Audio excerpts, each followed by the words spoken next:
Katrina hit just 5 days prior to the start of the football season for the Green Wave and caused over $800 million in damage to Tulane's campus. Classes were quickly canceled for the semester, but Tulane's administration felt athletics continuing to compete might be important to the long-term health of the university.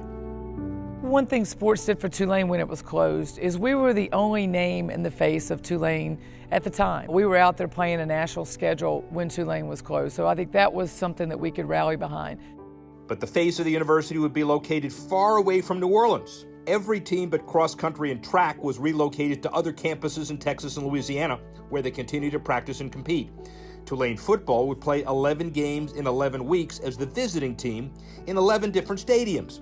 It was like a 4-month road trip for every team.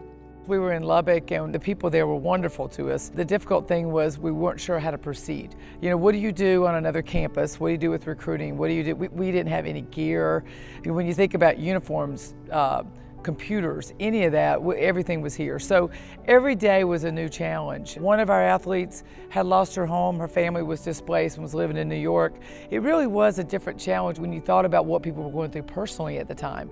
The budget strain forced Tulane to temporarily suspend 8 programs when they returned to campus.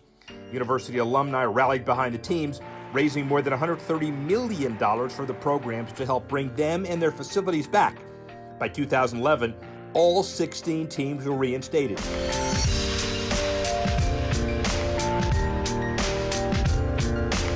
The Green Wave men's tennis team had historically been one of its most successful, winning 23 conference titles and an NCAA championship. They returned to competition in 2008. I always thought it was a winning situation, even though it was in such dire straits. At that point, I looked and said, hey, I think this place can be great again.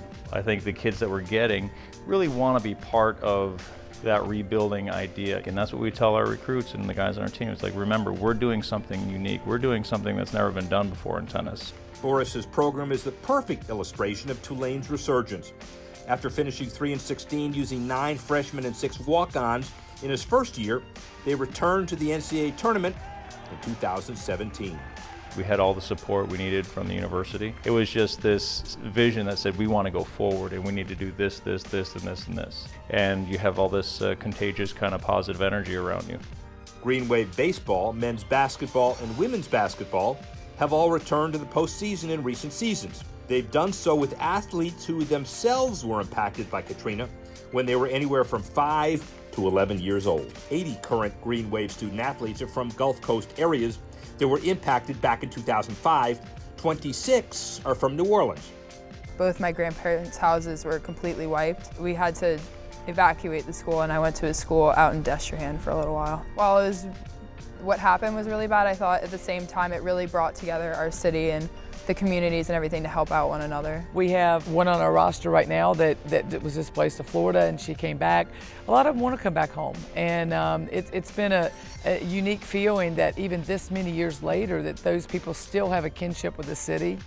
On homecoming weekend, 10 years after Katrina, all 308 student athletes from 2005-06, plus their coaches and support staff, were inducted into the Tulane Athletics Hall of Fame. It was a one-of-a-kind induction for a group that went through an unparalleled experience. I look at Tulane and where we were then and where we are now, and we're stronger than we've ever been. So I definitely believe situations like that can make you stronger, and it certainly did. New Orleans itself, as you know, is a culture of its own. There's no place like it in America, and Tulane's part of that. I feel like that's why we're all together in this big family, Tulane family we call it, and we help each other out and push each other to try to get to the next level.